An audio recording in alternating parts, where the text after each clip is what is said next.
Bonsoir à toutes et à tous. Merci de votre présence. Il est 19h presque. Il est 19h. Merveilleux, un petit peu plus même. Alors, quelques informations. Première information, donc vous avez vu comme une nouvelle membre dans le conseil municipal, puisque Madame Fleur Caroline, qui était conseillère municipale, a donné sa démission, et donc je dois installer Monique Vautier ce soir comme conseillère municipale, qui était suivante de la liste majoritaire. Par courrier du 1er septembre 2016, Madame Caroline Fleur m'a fait part de sa décision de démissionner du conseil municipal en raison de son déménagement dans les Landes à Dax. Évidemment, c'est beaucoup moins facile de venir siéger en conseil municipal quand on habite à Dax. J'ai donc informé par courrier du 9 septembre Madame Monique Vautier qu'en application de l'article L270 du Code électoral, elle était appelée à la remplacer. Donc Madame Monique Vautier m'a fait part de sa décision de siéger au conseil municipal par courrier en date du 12. Je suis donc très heureux de vous accueillir, Madame Vautier, au sein de notre assemblée, et je remercie et souhaite à Caroline tous mes vœux de réussite dans sa nouvelle commune, sa nouvelle vie. Voilà. Notre communication, puisque c'est une grande journée pour la France aujourd'hui, puisque nous avons l'honneur d'accueillir lundi prochain l'homme politique de l'année dans le Calaisis. Ensuite, on va désigner le secrétaire de séance, Quentin. Tu es volontaire désigné, comme d'habitude, ça te va? Bon, super. Qui est contre ou s'abstient sur le fait que Quentin... Daniel, si tu peux couper ton téléphone, ce serait bien qu'on ait les cloches. Alors si en plus on t'oublie d'avoir ton téléphone, ce serait bien. J'ai oublié de... Mais...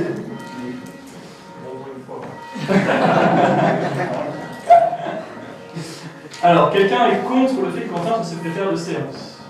Personne, quelqu'un s'abstient, personne. Quentin vient d'inviter secrétaire de séance. Je t'en prie, tu peux faire l'appel. Vous veuillez répondre par présent à l'appel de votre nom, Monsieur Dumont-Pirangi. Présent. Monsieur Lefebvre Raymond. Présent. Madame de Seine Véronique. Monsieur Bius Régis. Présent. Madame Wacheux Annette, excusez de ne pouvoir Madame de Seine Véronique. Madame Jean-Pi Isabelle. Présent. Monsieur Coupé Olivier. Présent. Madame Mercier Sabrina. Présent. Monsieur Lamblin Richard, excusez de ne pouvoir à Monsieur Dumont-Pirangi. Monsieur Legros Marc, excusez de ne pouvoir à Monsieur Coupé Olivier. Madame Noël Corinne. Présente. Monsieur Martin Fabrice, excusez de ne pouvoir à Monsieur Langlin Daniel. Monsieur Pile Robert, excusez de ne pouvoir à Monsieur Lefebvre Raymond. Madame Boucher Laurence. Présent. Madame Manier-René. Présent. Madame Vautier Monique. Présent. Monsieur Courtois Thierry. Présent. Madame Gessler Marie, excusez de ne pouvoir à Madame Jean-Pi Isabelle. Monsieur Langlin Daniel. Présent. Madame Gatel René, excusez de ne pouvoir à Madame Mercier Sabrina. Monsieur Guillaume Quentin présent. Madame Fiolet Evelyne. Présent. Madame Fournier Annick. Présent. Monsieur Massé Christian. Présent. Madame Delcroix Nathalie. Présente. Monsieur Émile Bernard. Présent. Monsieur Bouchet William. Présent. Madame Branly Sandrine. Présente. Et Madame Carbonnier Thérèse. Présent.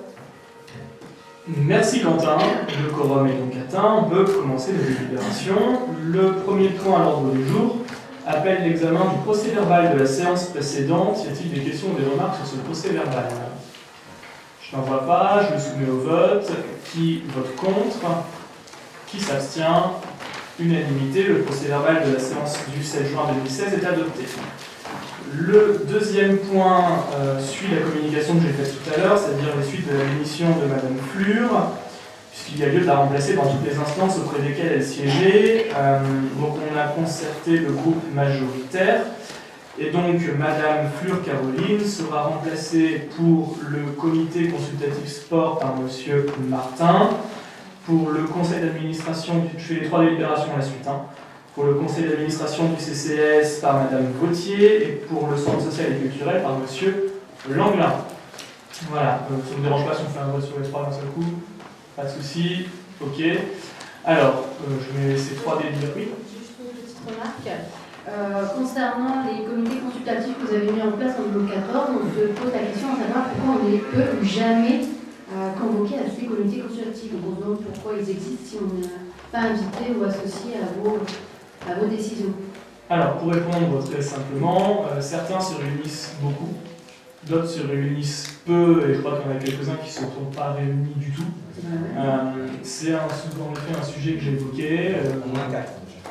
Et c'est un problème que voilà, je partage votre interrogation. Ensuite, j'ai ouvert le service. Les services vont travailler pour anticiper un peu plus et faire en sorte que ce comité fonctionne, puisqu'en effet, je suis demande votre avis là-dessus. Voilà. Donc, ça fait plusieurs mois que je demande de réunir les comités et on y travaille fortement. Voilà. C'est pour ça, par exemple, qu'il y a une délibération plus tard. Pour renforcer les équipes. On a besoin de renforcer les équipes. Monsieur Bien, justement, il y en a une qui, pour moi, à mes yeux, très importante. C'est le comité consultatif développement économique. Ouais. Je pense que cette commission va se réunir. Il y en a aussi une qui est très attachée à mon cœur, c'est la commission accessibilité. Vous avez fait des travaux aussi, c'est très bien. Mais je pense qu'il y a aussi beaucoup à faire pour les personnes à mobilité réduite dans la commune. Et ça serait bien que cette commission soit également réunie. Il y a aussi deux commissions qui n'ont pas été réunies aussi. C'est la commission Fort Vert et la commission des M. Alors c'est bien le fait, oui, ça peut être réuni. Oui, c'est vrai. Il y a des réunions de quartier qui sont faites à Bohème au Fort Vert, mais les gens, les habitants de Marcois ou Marcoises qui sont actifs dans le comité n'ont jamais été convoqués depuis peut-être 3 ans. Je pense que c'est quand même, c'est pas bien de faire les comités et puis pas les réunir. Je suis d'accord avec M. Boucher. Voilà. Donc je pense qu'il faudrait quand même, surtout le développement économique, parce qu'il y a des choses à dire. Oui, sur le développement économique, bon, il y a plusieurs gros projets qui sont en cours. Une fois qu'ils seront mûrs pour être présentés, concrètement, on les présentera bien évidemment en commission développement économique. Je pense que vous savez à quoi je fais référence. Donc ce sera présenté dans la commission. Ça, c'est signé déjà. Sur les commissions, très clairement, je partage votre avis. Je sais que c'est un problème que j'ai, parce que c'est ma mère qui doit assumer. J'ai pas pu réunir les comités pour des raisons X ou Y. Je m'engage à les réunir. J'ai déjà plusieurs fois fait les remarques. Je l'ai dit, certains se sont réunis plusieurs fois, que ce soit au sport, jeunesse, etc., se réunissent assez régulièrement. L'agriculture se réunit. Donc, on a du mal sur certains, d'autres fonctionnent très bien. On doit réajuster, on va le faire. Mais c'est aussi selon les actualités.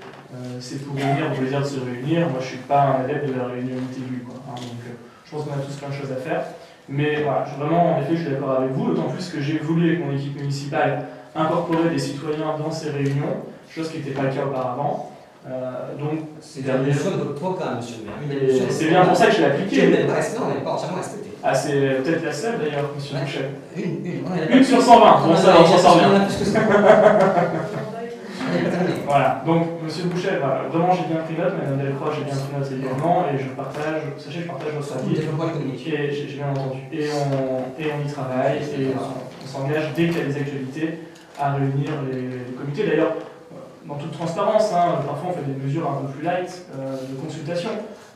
Je pense la question des cartes des bureaux de vote de la ville de Marc, où je vous ai consulté afin de redéfinir, puisqu'on va entrer en phase de pas redécoupage, mais de redéfinition des bureaux de vote. J'ai pris les avis des groupes représentés au conseil municipal. C'est pas partie d'une commission en soi, mais c'est aussi important d'avoir votre avis avant pour qu'on soit pas forcément tous d'accord, mais au moins qu'on partage une vision commune puis sur le territoire de Marc, puisque ces découpages sont amenés peut-être à rester, peut-être à évoluer, mais en tout cas seront ceux des prochaines élections, dont les élections municipales. Voilà. Vous savez tout. Donc on revient au vote, parce qu'on n'a toujours pas voté, donc on fait un vote bloqué, enfin commun, pas bloqué, mais sur les 3 délibérations, et puis des personnes qui s'abstiennent, des personnes qui votent contre, unanimité, je vous remercie. La 2.1.2, c'est fait, 2.1.3, c'est fait. 2.2, la clette, la composition et désignation des membres. Il existe au sein de chaque comité d'agglomération une commission locale d'évaluation des charges transférées, qu'on appelle donc la clette, qui a pour mission d'évaluer le montant total des charges financières transférées à l'EPCI lors de chaque nouveau transfert de charges. Elle se chargera d'établir et d'adopter un rapport d'évaluation qui doit ensuite faire l'objet d'un vote dans l'ensemble des communes membres. Le conseil communautaire a fixé par délibération en date du 30 juin dernier la composition de cette commission et notre commune de Marc doit désigner 2 membres titulaires et 2 membres suppléants. Je vous propose donc de désigner en tant que membres des élus communautaires, donc les 2 titulaires et les 2 vice-présidents, c'est-à-dire moi-même et madame de Seigne, et les 2 suppléants, monsieur Lefebvre, premier adjoint en charge des finances, et monsieur Bius. Voilà. Excusez-moi, on voulait présenter, nous, Bernard-Émile, il n'y a pas possibilité de mettre un membre avec vous pouvez le présenter, mais on fera un vote et il sera pas élu. Oui, non. Mais vous pouvez le présenter. Je sais, Moi, je me suis présenté, mais je pense que Voilà. c'est ça la position, madame la présidente. Ce qu'on appelle le fait majoritaire, madame Lacroix. Je sais. Monsieur le maire, si vous permettez, Oui, monsieur. il ne s'agissait pas de ma part d'une candidature n'importe comment. Je pense sans aucun péché d'orgueil que 30 ans de gestion d'une commune, même si elle était petite, nous donne une certaine habitude des budgets. Personne ne remet cela en cause, et de toute façon, je vous rassure, les 2 membres titulaires seront présents en commission. Donc les membres suppléants sont là au cas où, mais a priori, on sera présent, puisque c'est important d'avoir également les mains dans le cambouis de la gouvernance de l'agglomération, pour savoir ce qu'il faut récupérer ou pas également. Mais ce n'est pas du tout une mise en cause de nos compétences, hein, simplement ce qu'on appelle le fait majoritaire, qui s'applique dans ce cas-là. Voilà, des questions, des remarques? C'est bon pour tout le monde, je le mets aux voix, et toutes les personnes qui votent contre, les personnes qui s'abstiennent, unanimité, je vous remercie. 2.3, qui concerne le service public de collecte des déchets ménagers, le rapport annuel d'activité 2015. Depuis le 1er janvier 2008, la commune assure le service de collecte des déchets ménagers, vous le savez. La collecte s'effectue sur 5 jours et en 4 flux collectés le même jour, fermentés cibles, déchets ultimes, emballages et verres. Afin de faire face à l'augmentation du volume de déchets verts constaté les années précédentes, la ville a mis en place en 2015 une tournée supplémentaire 4 après-midi par semaine pour la période de mai à octobre 2015, donc un service nouveau qu'on a offert aux Marquois. En 2015, les tonnages collectés par nos agents ont été de 756,77 tonnes pour les emballages, 458,9 tonnes pour le verre, 1408,22 tonnes pour les fermentés cibles et 2478,92 tonnes pour les ordures ménagères. Si on le ramène en particulier, le volume ramassé par habitant représente 449,6 kg par an. Et pour rappel, en 2013, ce volume était de 530 kg au niveau national, c'est-à-dire que nous étions bien en dessous du niveau national. Comment est financé le service? Le financement du service est assuré par la taxe d'enlèvement des ordures ménagères. Son taux a été fixé à 11,90%. La ville a perçu en 2015 780 360 € au titre de la TEOM. Les redevances spéciales, une autre source de financement, elles concernent les déchets assimilés aux déchets ménagers produits par les établissements industriels, commerciaux et artisanaux. 12 conventions ont été conclues avec ces gros producteurs de déchets. Pour 2015, ces redevances ont représenté 32 916,17 €. Et enfin, les recettes perçues de nos partenaires pour le recyclage et la valorisation des déchets, c'est-à-dire éco-emballage, éco-folio pour le papier, mais aussi des produits liés à la revente de certaines matières. Je pense à Veolia pour l'aluminium, l'acier, les PET et l'UPM pour le papier. Donc l'ensemble de ces recettes sur les recettes des partenaires se sont élevées à 222 922,86 € en 2015. De nombreuses autres indications vous sont présentées sur le rapport qui vous a été transmis, portant sur les volumes mensuels collectés, les kilomètres parcourus, le détail des dépenses et les recettes de ce service. La loi NOTRe, vous le savez, prévoit le transfert obligatoire de ce service de collecte à l'agglomération, et ce, au plus tard, le 1er janvier 2017. Dans ce cadre, l'ensemble des moyens affectés à ce service seront transférés à Cap Calaisis, moyens humains, c'est-à-dire 9 agents municipaux qui intégreront au 1er janvier les services de l'agglomération. D'ailleurs, agents pour lesquels une première réunion avec les services de Cap Calaisis a été organisée. Moyens matériels également, avec le transfert des véhicules et des bacs notamment.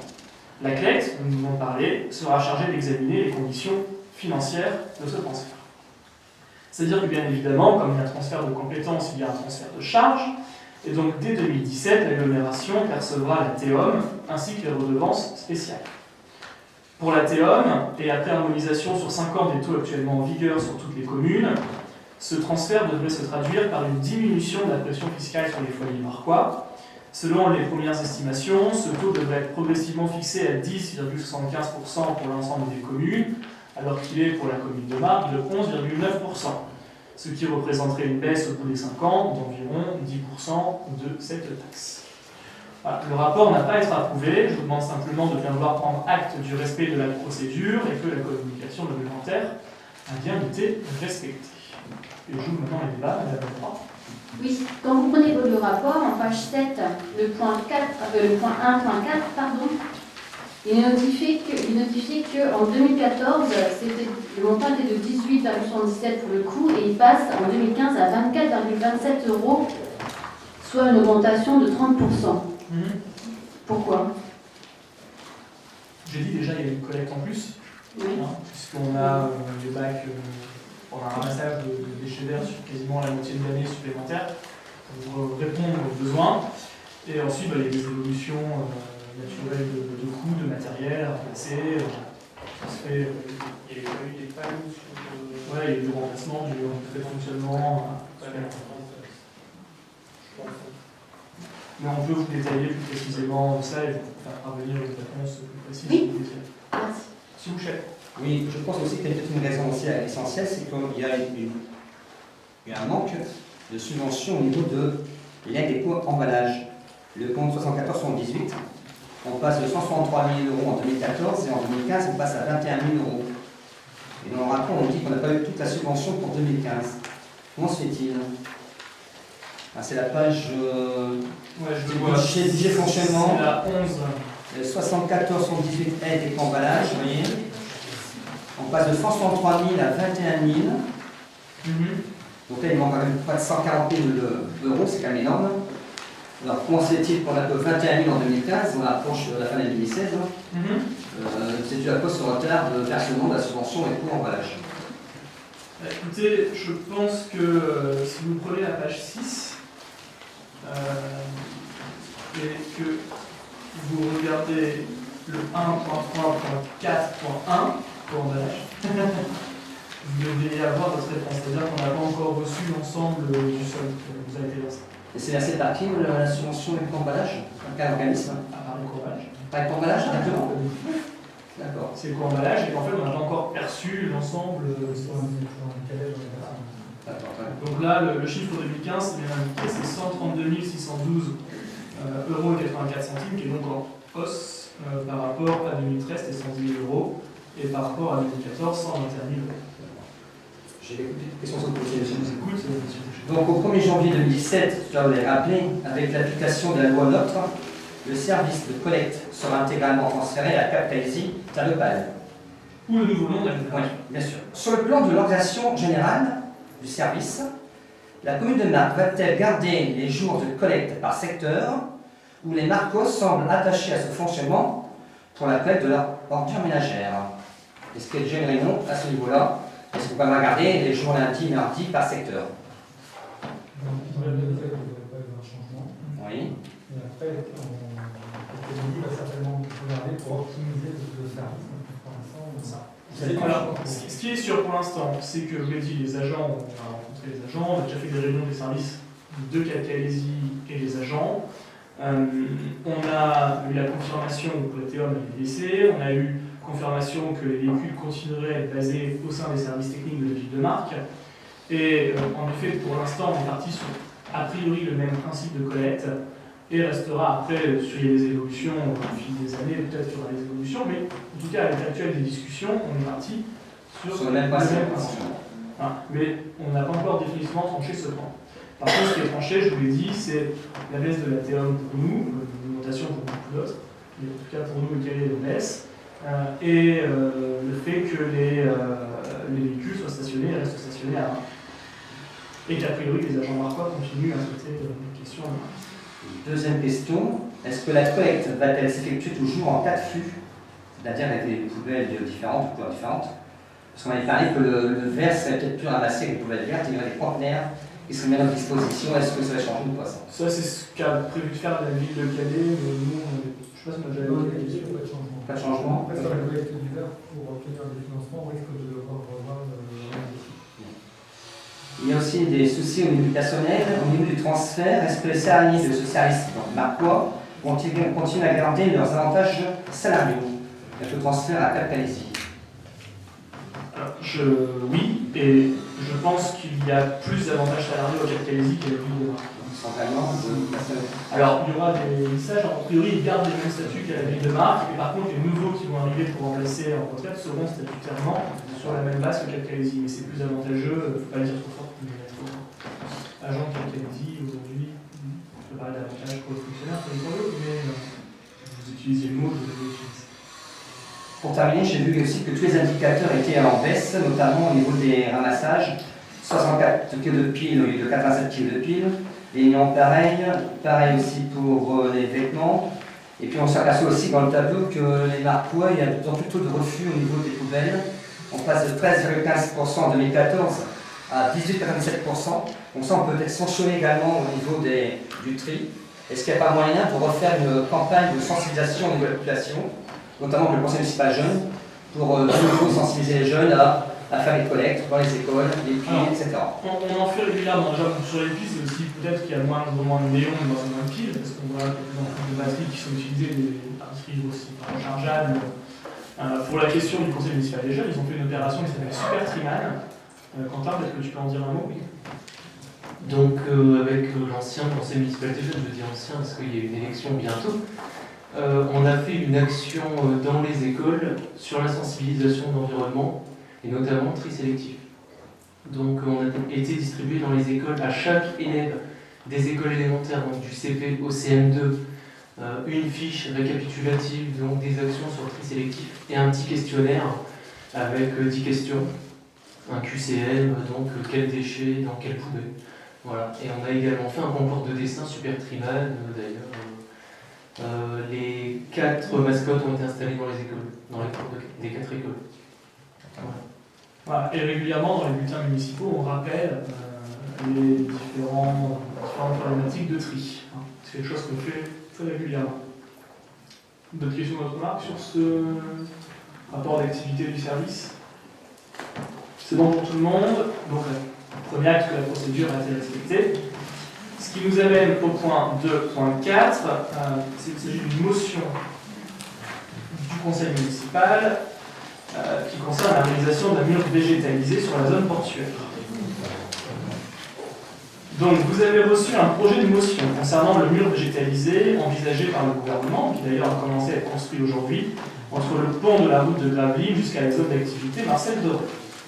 Au-delà du manque de réalisme dont les services du ministre de l'Intérieur font preuve, cette décision révèle une méconnaissance du terrain assez dramatique. Elle sera génératrice de problèmes sécuritaires de plus en plus graves et le soldat Marc va se retrouver tout seul en première ligne. Cette décision est parfaitement inique et court-termiste. Partant de cela et au vu de tous les développements attendus dans cette affaire, il est parfaitement normal que la population de Marc s'inquiète de la construction de ce mur, fût-il végétalisé et anti-bruit. Cette dernière caractéristique ne doit d'ailleurs pas étouffer la vigueur de la motion que je vais relire ici devant vous. Alors la motion, donc celle-ci, la présence des migrants dans la jungle, limitrophe de notre commune, est aujourd'hui devenue insupportable pour notre pays en général et pour la population du Calaisis en particulier. La situation est, de fait, devenue ingérable, tant par le gouvernement que par les forces de l'ordre, totalement submergées par le nombre. Pour pallier ces impérities, l'État, avec le soutien financier du gouvernement britannique, s'est engagé dans la réalisation d'un mur anti-bruit végétalisé de part et d'autre de la rocade portuaire. D'une hauteur de 4 mètres, il est censé stopper les assauts répétés des réfugiés sur cette voie. Aujourd'hui, les migrants, toujours aussi nombreux, mobiles et bien décidés, vont simplement devoir contourner ce mur, quelles que soient ses caractéristiques. Pour ce faire, ils vont obligatoirement aller au plus court et donc traverser notre ville de Marc sur un axe nord-sud afin de reprendre leurs attaques sur la 16 et sur la 26. Il apparaît clairement que cette réalisation va inévitablement impacter notre commune. Depuis de nombreuses semaines déjà, la ville de Marc subit de nombreux assauts nocturnes. La construction de ce mur ne fera que multiplier et intensifier les violences dans notre ville. Il ne saurait être une réponse à l'insécurité grandissante vécue par les Marquois. Le problème va juste se déplacer d'un kilomètre ou deux vers l'est, sans que rien n'ait été anticipé en matière de mesures d'accompagnement. Au-delà, on est en droit de s'interroger sur la démarche de nos amis britanniques, qui ont ainsi trouvé le biais pour tenir éloignés les migrants de leur propre territoire, quitte à cofinancer un mur de confinement sur le sol français. Le président Pompidou ne disait-il pas que nul ne vient secourir un pays qui s'abandonne, si ce n'est pour le mettre à son service? Le gouvernement valide ici un abandon de souveraineté de la France qui est patent. Sans pousser trop loin la réflexion, on peut souligner l'image catastrophique que ce mur donnera de notre territoire. La rocade portuaire constitue l'une des principales portes d'entrée de notre agglomération et de notre côte de Bâle pour des millions de voyageurs britanniques. L'impact sera polytraumatisant pour notre agglomération, tant en termes d'impact médiatique qu'en termes économiques, tous les secteurs se trouvant touchés. La construction d'un tel ouvrage est de surcroît en totale contradiction avec le démantèlement annoncé de la jungle. Ce mur ne saurait être une réponse à la problématique migratoire, tant il est vrai que d'autres mesures doivent être prises dans la continuité de la fermeture complète de la zone nord. Ce n'est pas à la population locale de subir les contre-coups de cette mesure à courte vue, et encore moins de se retrouver confinée chez elle, entourée de murs, de grilles et de barbelés. Au titre des conséquences dramatiques induites pour notre ville, au titre de l'impact économique pondéreux qui en découle, et enfin au titre du droit des citoyens de se faire entendre de son gouvernement, il est proposé que le conseil municipal vote une motion condamnant, avec la plus grande fermeté, cette entreprise à court-termiste, afin de réclamer l'arrêt immédiat des travaux sur la rocade portuaire. Voilà donc le texte de la motion que je soumets à vos réflexions, puis à votre vote. C'est-il des questions des relais? Madame Descroix.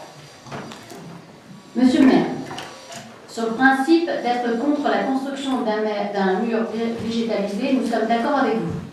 Déjà pas mal. C'est bien, bonne nouvelle. Ça commence bien. Nous savons pertinemment que le mur sera contourné par les migrants en passant par la ville de Marcq et qu'il pourrait malheureusement dégrader les habitations, terrains, équipements de nos Marquois. Concernant les dégradations, j'ai su que vous avez reçu dernièrement dans votre bureau notre député Yann Capet, avec qui vous avez échangé longuement sur le problème migratoire à Marcq. Il reliera notre demande d'aide de l'État, la visite de notre président, que vous avez évoqué en début de séance, est d'ailleurs prévue lundi prochain à Calais. Le député Yann Capet demande actuellement la révision du contrat de territoire afin de remonter les projets des Marquois, ainsi qu'une demande d'indemnisation pour les riverains marquois qui ont subi des sinistres suite au passage des réfugiés et qui ne sont pas pris en compte par les assurances. Très bien. Donc rien sur la motion, vous étiez juste le porte-parole de Yann Capet. Non, pas du tout. Simplement, voilà, j'ai su que vous aviez reçu notre député, Tout à fait. donc je voulais aussi que les Marquois soient au courant. Exactement. Tout à fait. Ok, merci Madame Delcroix. D'autres personnes, d'autres remarques sur ce point? Sur la motion, je précise. J'en vois pas, je la soumets donc au vote. Y a-t-il des personnes qui s'abstiennent? Des personnes qui votent contre? Unanimité sur la motion. Je vous remercie du fond du cœur. Le point 2.5 concerne la gestion des eaux de baignade et l'établissement des profils de risque. Conformément à la directive européenne sur les eaux de baignade de février 2006, les gestionnaires de la baignade doivent réaliser des profils de risque sur les zones de baignade afin de prévenir l'arrivée des pollutions par une connaissance approfondie des rejets. Suivant la définition de 2009 du ministère de la Santé et des Sports, le profil consiste à identifier les sources de pollution susceptibles d'avoir un impact sur la qualité des eaux de baignade et d'affecter la santé des baigneurs, et à définir, dans le cas où un risque de pollution est identifié, les mesures de gestion à mettre en œuvre pour assurer la protection sanitaire de la population et les actions visant à supprimer ces sources de pollution. C'est donc un profil qui est élaboré pour 5 années. Comme cela s'est déjà fait en 2011, je vous propose de confier l'établissement des profils des points de baignade au pôle métropolitain de la Côte d'Opale, qui est auparavant le syndicat mixte de la Côte d'Opale, compte tenu de sa compétence étude et de son périmètre d'intervention. S'il y a des questions, des remarques. On ne voit pas, on le soumet au vote, les personnes qui s'abstiennent, qui votent contre, unanimité, je vous remercie. Le point numéro 3, on arrive dans les finances. La demande de garantie d'emprunt réalisée par la SAHLM Logis 62 pour 20 logements destinés à la location 5, résidence Pascal. La SAHLM Logis 62, dont le siège social est à Boulogne-sur-Mer, a sollicité la commune en vue d'obtenir la garantie communale pour un emprunt constitué de 4 lignes du prêt souscrit auprès de la Caisse de dépôt et consignation et d'un montant de 2 119 127 €. Ce prêt est destiné à financer la construction de 20 logements en locatif situés résidence Pascal à Marcq, l'opération 3124 Marcq. La garantie communale d'un montant total de 423 825 € représente 20% de l'emprunt total. Les 80 autres pourcents seront garantis par le conseil départemental du Pas-de-Calais. Les caractéristiques de chacune des lignes du prêt consenti par la Caisse de dépôt et consignation sont mentionnées dans le projet de délibération que vous avez eu. En application des dispositions des articles L 2252-1 à L 2252-5 du CGCT, les communes peuvent accorder leur caution ou leur garantie à des personnes de droit public ou privé pour faciliter la réalisation des opérations d'intérêt public. Le fait de bénéficier d'une garantie d'emprunt facilite l'accès au crédit des bénéficiaires de la garantie ou leur permet de bénéficier d'un taux moindre. Les réglementations encadrent de manière très stricte les garanties que peuvent apporter les collectivités. 3 règles prudentielles ont été édictées par les textes réglementaires. Tout d'abord, la nullité des emprunts garantis et celle des emprunts communaux ne peuvent excéder 50% des recettes réelles de fonctionnement.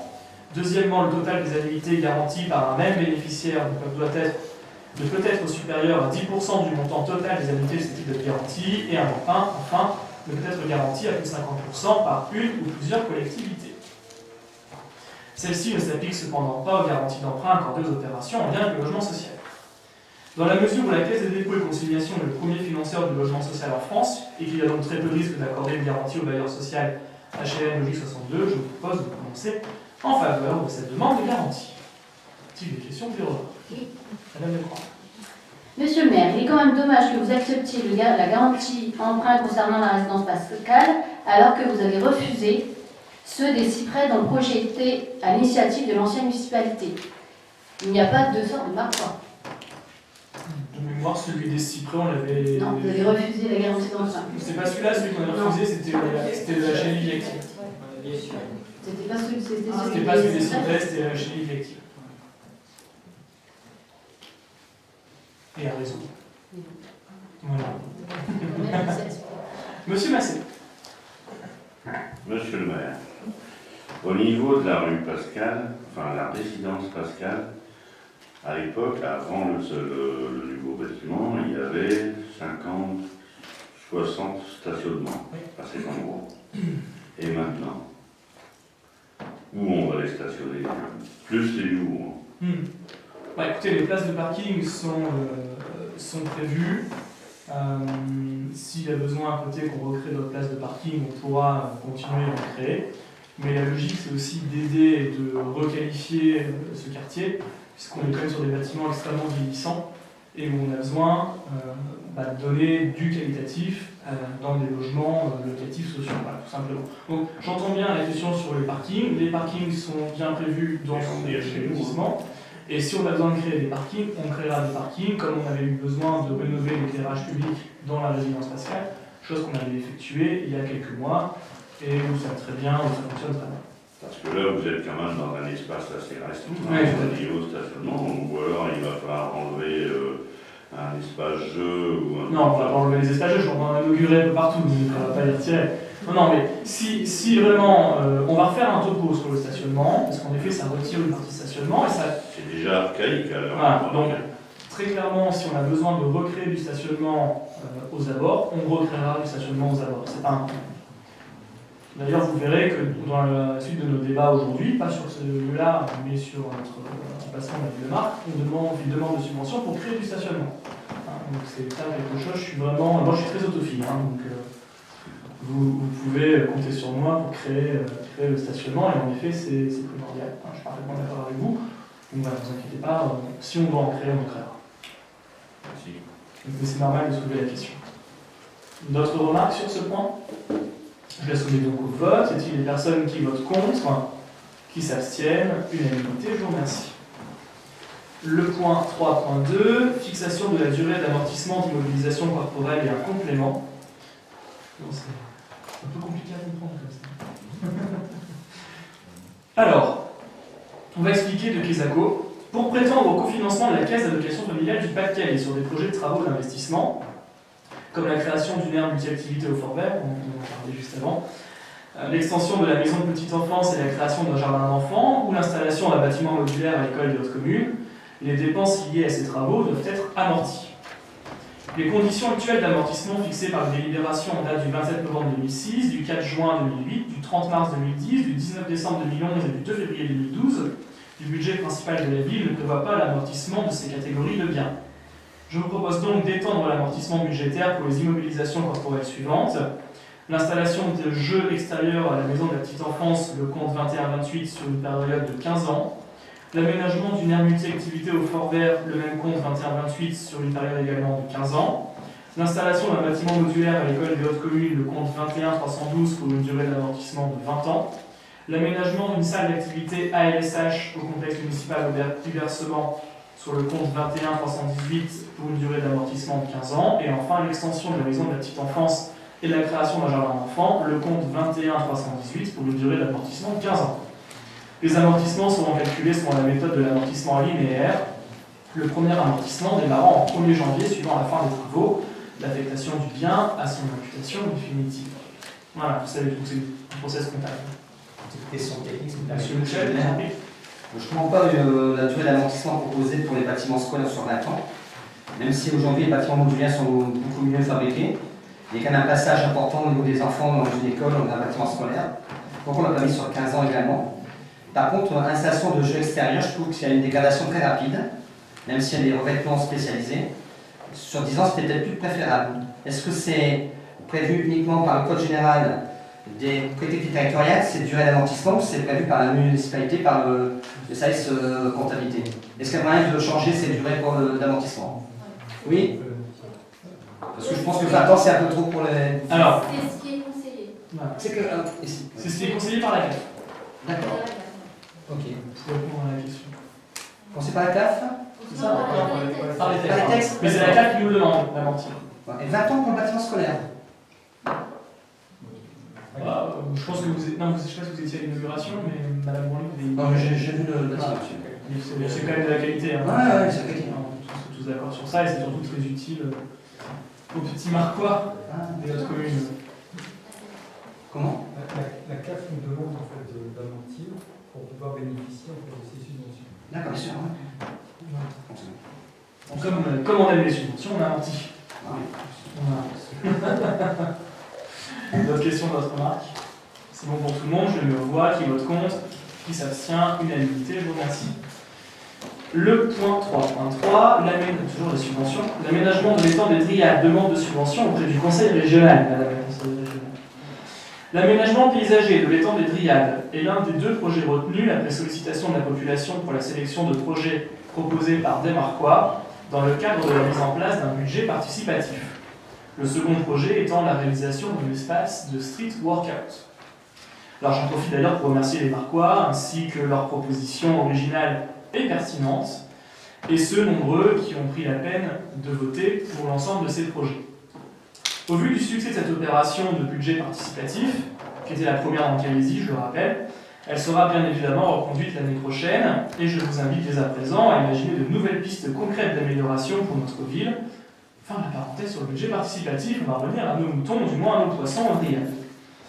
Après concertation donc auprès des riverains usagers de l'étang de Dryades, il est envisagé d'y réaliser des travaux de confortement des berges, de mieux structurer le site en créant les espaces dédiés à la pêche par la pose de pontons, des espaces de convivialité avec la pose de bancs, de poubelles, de préserver des espaces naturels pour la faune et de sécuriser le site en complétant la clôture existante pour que cet étang puisse être fermé la nuit et en créant un cheminement piétonnier en parallèle de l'avenue Matisse, puisque quand les voitures sont garées, on peut très difficilement circuler, surtout avec des poussettes ou quand on est en PMR. Des panneaux signalétiques seront posés afin de sensibiliser le public au respect de la faune et de la flore afin de préserver la biodiversité du site. La mise en place de ces aménagements pourrait bénéficier d'une aide de la région Hauts-de-France. Je souhaiterais donc être autorisé à signer avec la région Hauts-de-France l'ensemble des documents relatifs aux subventions liées à l'aménagement de l'étang des Dryades. Voilà pour ce point. Y a-t-il des questions ou des remarques? Je n'en vois pas, je le soumets au vote. J'avais M. Bouchel dans mon axe de vision, et je ne peux pas bouger de regarder M. Bouchel, vous savez bien. La conseillère de toute question. Madame Branly. En fait, moi, je voulais savoir, pour le rempoissonnement, qu'est-ce que vous avez à faire? On va continuer à rempoissonner régulièrement, et ça, c'est l'objectif est vraiment de promouvoir la pêche. Hein? Pas trop d'accord avec vous. Vous voulez pas qu'on rempoissonne? Non, ah si, au contraire, parce que justement, il y a, bon, je parle de mon fils. Il y a votre fils qui pêche. Il n'y a pas que lui, hein. Il y a plusieurs de ses amis qui vous ont envoyé 2-3 mails, justement concernant le rempoissonnement, parce que la semaine dernière, ils ont remis eux-mêmes des esturgeons et des carpes. Ils en ont trompé pour plus de 100 €. Donc je trouve que c'est quand même... Non, mais on rempoissonne de la même façon que ça a toujours été rempoissonné. Là, l'année dernière, on a rempoissonné également. Donc s'il y a besoin et si on s'aperçoit que le site, suite à ces aménagements, rencontre plus de succès, on peut imaginer peut-être travailler avec la région pour créer une école de pêche régionale, parce que c'est dans les compétences de la région. Si le site est avec des berges bien aménagées, sécurisées, c'est peut-être que ça attirera plus de personnes. Dans ce cas-là, on pourra augmenter le taux de rempoissonnage, tout en vérifiant également que tous ceux qui pêchent ont bien une carte de pêche délivrée par la commune. Voilà. Mais tout ça, c'est dans un ensemble, si vous voulez. C'est-à-dire qu'aujourd'hui, le site, voilà, on rempoissonne, les gens ont une carte de pêche ou pas, il y en a qui respectent la règle, il y en a qui ne respectent pas, il y en a qui pêchent le soir, il y en a qui pêchent la journée comme c'est autorisé. Donc voilà, l'objectif est vraiment ici de sécuriser le lieu et de permettre une meilleure activité de la pêche via la mise en place de pontons, via une plus grande sécurisation, parce qu'aujourd'hui le lac n'est absolument pas sécurisé, c'est-à-dire que si un soir, malheureusement, il y a un gamin qui se perd, qui tombe dans le lac, la commune est responsable. Hein. Donc il faut absolument également sécuriser pour avoir un espace qu'on peut ouvrir ou fermer selon les horaires, selon les jours. Voilà, donc c'est vraiment dans une optique et dans une démarche de monter en gamme de cet étang, puisqu'en effet, je pense qu'on est tous d'accord pour dire que c'est un endroit assez agréable et que la pratique de la pêche doit être une pratique qui va se développer sur la commune de Marcq. Donc là-dessus, vraiment, on partage le même. Par contre, ils auraient aimé savoir un rendez-vous avec vous, justement, pour pouvoir. Il n'y a pas de Mais souci. le problème, c'est qu'ils sont là que le samedi, quoi, parce que. Mais ça tombe très bien, je vais vous expliquer pourquoi. Parce que samedi, tous les premiers samedis du mois, on organise les petits déjeuners citoyens où sur Facebook les inscriptions se font. On a eu une 50aine d'inscriptions la fois dernière, et c'est à chaque fois avec une dizaine de Marquois qui peuvent venir échanger autour d'un café le premier samedi du mois. Donc vous pouvez leur dire de s'inscrire et puis on va croiser le bras pour que la chance fasse tirer au sort. Mais bon, s'ils sont là le samedi, voilà. Si vous savez que samedi, le premier samedi d'octobre, voilà, il y en a un matin. On pourra en discuter. Voilà.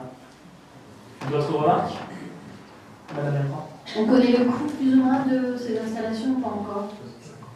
Oui, on est à 50 000 euros. 150 ouais. 150 000 euros. Est-ce qu'il y aura justement un projet qui sera établi? Attendez, appuyez sur la bobade. Pardon, questionnaire. Est-ce qu'il y aura un projet donc, établi pour présenter aux élus également? Oui, on peut. Parce que vous voyez, encore un coup, là, monsieur le maire, je pense que vous avez un peu le coche, permettez-moi de vous le dire. Là, c'est bien qu'il y ait eu un débat participatif, que la population participe, c'est très bien. Et pourquoi il n'y a pas eu le lien avec la population et les élus, quelques élus, de la commission encore un coup développement économique et touristique? Non, là, c'est le développement économique, c'est l'environnement. L'environnement, par exemple. Et puis, dire aussi notre avis et dire oui, c'est très bien, quand vous voyez ça, il y avait encore un coup une concertation, un dialogue. Non, je vais vous expliquer quelque chose, c'est du off. Voilà. Bon. Ça s'est passé comment?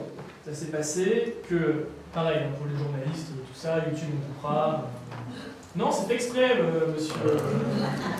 Vous avez beau me faire appuyer sur le bouton, appuyer sur le bouton, c'est du off. Voilà. Bon. Ça s'est passé que j'ai rencontré le conseiller régional délégué à l'environnement qui m'a dit ah là on est en train de financer pas mal d'aménagements pour tout ce qui est pêche, et je lui ai dit ah bah tiens ça tombe bien, nous on a un bel étang qu'on aimerait bien aménager. Et de l'occasion faisant le baron, on a fait cette délibération. Simplement on a eu 2 ou 3 jours pour la faire, c'est ça? On a eu 2 ou 3 jours pour le faire parce que j'ai appris ça le jour de fait des listes. Donc évidemment le projet en lui-même et la construction du projet sera étudié en commission. On reprend le cours du conseil municipal. Voilà. Vous savez tout, monsieur. J'apprends beaucoup par les journaux, monsieur le maire, c'est un petit peu en retard quand même. Ah là là. Bref. Non, on ne fait pas exprès, madame la conseillère régionale. Non, mais vraiment, voilà, on est vraiment sur. Là, on a dû faire une délibération dans l'urgence, puisqu'il fallait rendre les dossiers, parce qu'il y a une commission d'évaluation qui arrive là fin septembre, et donc c'était le seul conseil municipal qu'on pouvait le faire. Mais bien évidemment, le projet concret, l'aménagement, tout ça sera vu avec vous. Donc 150 000 euros, c'est noté. C'est les premières estimations qu'on avait sorties. Voilà, alors, d'autres questions, remarques sur ça? C'est bon pour tout le monde? C'est bon, allez, on le met au voix. Qui vote contre? Qui s'abstient? Unanimité, je vous remercie.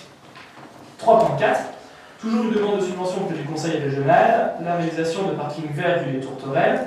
Lors des événements sportifs au terrain synthétique des Dryades, le public tend à se garer de façon anarchique le long de la rue des Tourterelles, comme ça nous a été rapporté par les riverains.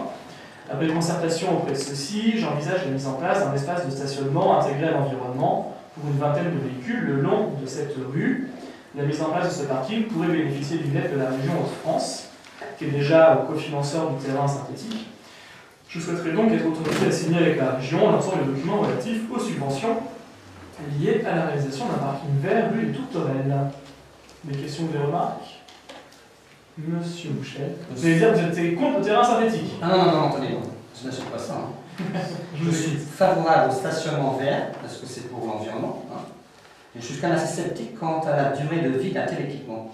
Je me suis aperçu au niveau de l'affaire des aigrettes, le stationnement, quand il pleut, la pluie, tout ça, avec le poids des voitures, il y a un affaissement également. Il faut que ce soit bien réalisé. Je pense qu'il faut... avec une porte, exactement. Parce que ça, tout le monde, c'est un investissement qui ne tiendra pas longtemps. Ouais.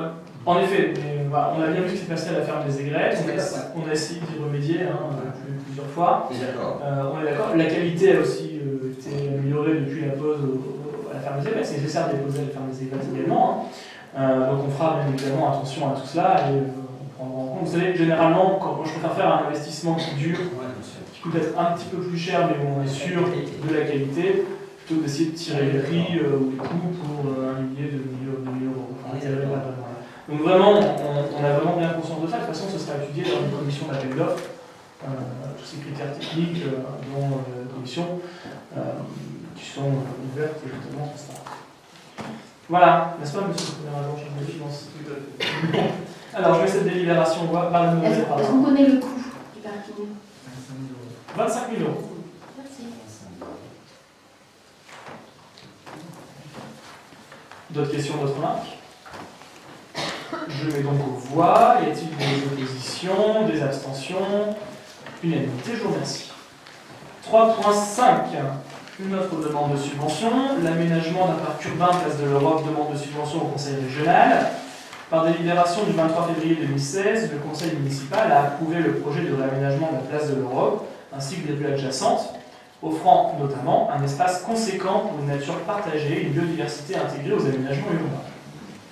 Le projet de requalification de la place et de ses abords prévoit ainsi notamment un lien renaturé entre la place et le canal de Mars, notamment au travers de la création d'un parc urbain à l'arrière de l'église, ainsi qu'une reperméabilisation partielle du sol pour une infiltration naturelle des eaux pluviales. Ce projet s'inscrit dans la démarche de trame verte et bleue de l'agglomération visant à relier l'ensemble des espaces verts du territoire. La mise en place de ces aménagements pourrait bénéficier d'une aide de la région Hauts-de-France et je souhaiterais donc être autorisé à signer avec la région Hauts-de-France l'ensemble des documents relatifs aux subventions liées à la réalisation du parc urbain et des aménagements paysagers en lien avec le programme de rénovation de la place et des rues adjacentes. Questions ou des remarques? Juste pour savoir si on peut connaître le montant, le coût. C'est dans le total du projet. Donc il est alors, en plus des 5 millions d'euros, c'est compris dedans. C'est compris D'accord. dedans.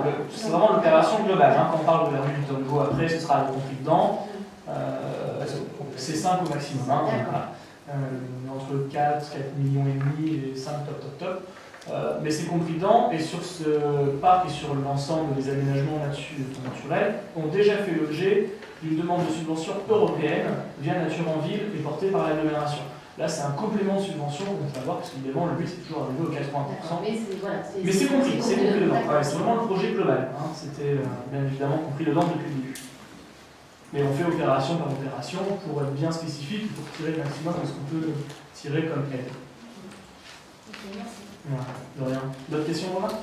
Petite remarque aussi, Appuyez sur le papier, monsieur. C'est embêtant dans tout. Bah, j'y peux rien, hein. Modernisme. Monsieur le maire, c'est très bien de faire un parc près de l'église, un parc urbain, rural, tout ça. Mais je pense aussi qu'il faudra aussi garder, préserver des espaces verts au niveau de la mairie, sur la place de l'Europe. Je trouve qu'il y a trop de béton. Et moi, je voudrais surtout que vous gardiez, c'est les 2 armoiries de la ville de Marc et d'Aïbar, puisque c'était l'histoire du jumelage, avec ces petits parterres fleuris. Ça, je pense qu'il ne faudra pas le supprimer, parce que j'ai vu qu'il y avait beaucoup de béton, il n'y avait plus beaucoup d'espace vert. Donc il y a bien l'histoire du symbole, un symbole Europe avec les étoiles, tout ça, les allées, etc. avec l'Europe. Mais je pense qu'il faut aussi quelques massifs, et notamment pour le jumelage, j'y tiens particulièrement, parce que je suis un fervent défenseur du jumelage, avec d'Aïbar. Je pense que ça, vous ne pouvez pas supprimer non plus, donc ces 2 armoiries qui sont là depuis X années. Très bien, monsieur Boucher. C'est noté, j'ai bien pris compte de vos remarques. En termes de artificialisation des sols, Au contraire, on crée des loues paysagères. Bon, voilà, quand on dit reperméabilisation des sols, c'est ça. Hein. On crée beaucoup de loues paysagères, on crée un écoulement naturel des eaux sur la place. Donc vraiment, on retire du béton sur la place. Simplement, comme la place sera agrandie et les zones de circulation unique, ça paraît un peu plus grand. Mais sur les blasons, j'ai bien entendu ce que votre proposition. On doit également définir bientôt le maître en 2017. On consulte sur la maîtrise d'œuvre en 2017 sur la place. On l'a fait pour la rue Victor Hugo. Donc on mettra évidemment toujours votre remarque au cahier des charges. Merci. Voilà. Oui, monsieur. Justement, concernant le jumelage, on avait le banc qui avait une histoire aussi avec le jumelage. C'est peut-être l'occasion de le mettre entre les deux blasons. On gagnerait de la place aussi au niveau du conseil. Bon, en effet, ce banc était en mairie. Et je suis d'accord avec vous, il faut le mettre sur la place, mais on ne va pas le mettre sur la place avant d'avoir refait la place. Ce serait complètement bête. D'une façon ou d'une autre, vous avez bien compris la symbolique de la place. La symbolique de la place, c'est la place de l'Europe. Donc, évidemment que le jumelage aura une part à l'intérieur. Évidemment que les cadeaux qui s'y relient, par exemple les arbres qui ont été plantés, enfin, toute cette histoire commune entre Marc et Aïbar, ou à venir entre Marc et d'autres communes, si d'autres communes veulent tisser un jumelage avec nous, tout ça sera bien évidemment pris en compte dans le projet de la place, parce que l'Europe, c'est pas simplement l'austère Commission européenne, le Parlement européen, et ce qu'on peut voir et ou ne pas comprendre, c'est surtout des liens affectifs que vous avez pu tisser et qu'on a tous pu tisser avec nos amis d'Aïbar, par exemple, hein, quand on les reçoit, quand on est chez eux, après de longues années et de belles soirées à coups de chaque, c'est le bière. Voilà. Pas que, hein. Voilà. D'autres questions, remarques? Tu vois pas, je pense. D'autres questions, remarques? C'est bon pour tout le monde? Allez, je le mets aux voix. Y a-t-il des personnes qui votent contre, qui s'abstiennent? L'unanimité, je vous remercie. 3.6. Alors, c'est une délibération qui a été modifiée, puisqu'on a reçu une information entre-temps, mais l'idée reste exactement la même. Hein. C'est juste une petite modification sémantique qui concerne donc la délibération 3.6, l'installation d'un système d'alarme dans les écoles, demande de subvention auprès de l'État dans le cadre du FIPD, le Fonds d'intervention et de prévention de la délinquance. La menace terroriste perdurant à un niveau très élevé, les ministères de l'Éducation nationale et de l'Intérieur ont défini le cadre d'une coopération renforcée et l'ensemble des dispositifs à mettre en œuvre pour sécuriser les écoles. Le 24 août 2016, l'État a décidé d'abonder à hauteur de 50 millions d'euros les crédits du FIPD pour la mise en sécurité des établissements scolaires. C'est en ce sens qu'une circulaire va être très prochainement éditée. On ne l'a pas encore, on a déjà les premières inclinations. Elle précisera les conditions d'engagement financier de l'État. Cette participation aux frais peut atteindre 80% des travaux effectués, dès lors que les dossiers propres à être financés auront été adressés complets avant le 15 octobre. Vous vous rendez compte que le délai est quand même court pour une circulaire qu'on n'a pas encore eue. Les travaux et investissements éligibles concernent la vidéoprotection, les clôtures, barrières et portails d'accès des établissements, la mise en place d'une alarme spécifique d'alerte attentat, intrusion, donc un troisième type d'alarme. Une réunion ayant été organisée avec Corinne Noël et les services de la mairie ce lundi 12 septembre avec les directeurs d'école sur la sécurisation de leurs établissements, plusieurs types de travaux et ou équipements avaient été évoqués afin de renforcer la sécurité. Ont donc ainsi été envisagés au M l'installation d'une alarme anti-intrusion, à la primaire Victor Hugo et la maternelle de l'aéroport l'installation d'alarmes anti-intrusion et de visiophone, la pose de nouvelles clôtures, l'agrandissement des espaces d'accueil des parents, la création d'un cheminement sécurisé desservant l'école maternelle à partir de la rue Victor Hugo. Pour l'école du Moulin, l'installation d'une alarme anti-intrusion et visiophone, l'agrandissement des espaces d'accueil extérieurs des parents, l'installation et le rehaussement de nouvelles clôtures et portails. Et enfin, pour les autres communes, l'installation d'une alarme anti-intrusion et d'un visiophone. L'ensemble de ces travaux rentre dans le cadre du FIPD, et donc je vous propose de solliciter sans attendre la participation financière de l'État pour la réalisation des aménagements.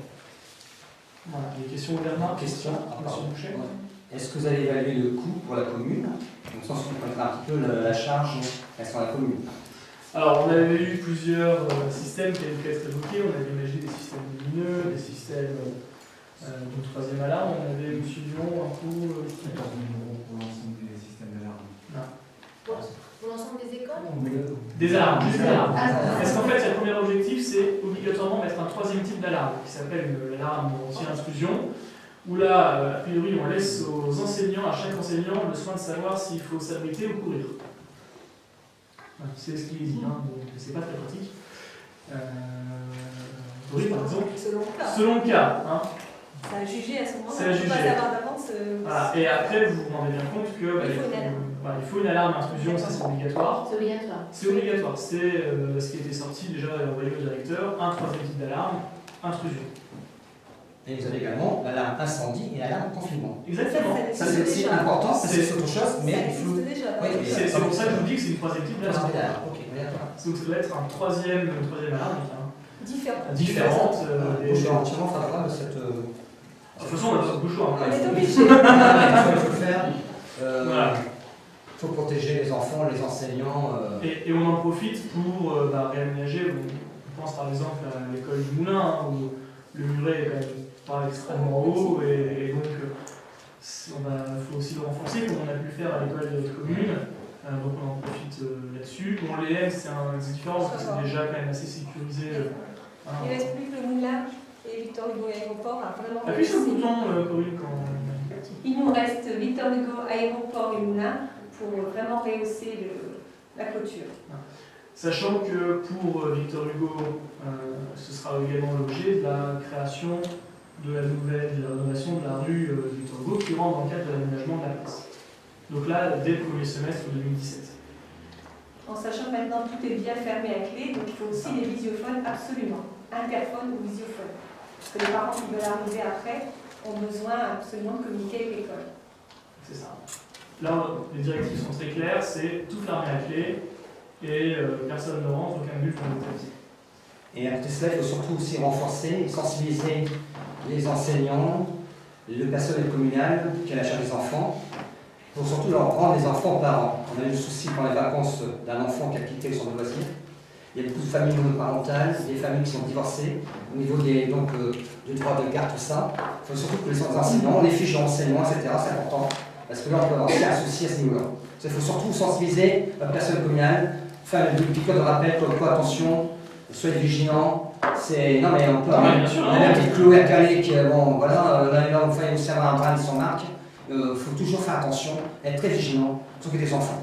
De toute façon, il faut bien avoir conscience que le risque zéro n'existe pas. Exactement. Voilà. Mais il faut en effet limiter la possibilité de risque. Mais c'est des remarques qu'on a régulièrement, c'est des consignes qu'on fait régulièrement passer auprès de nous, notre personnel, puisqu'on a prise que sur notre personnel, mais les enseignants ont également tout ce qu'il faut en leur main. Voilà.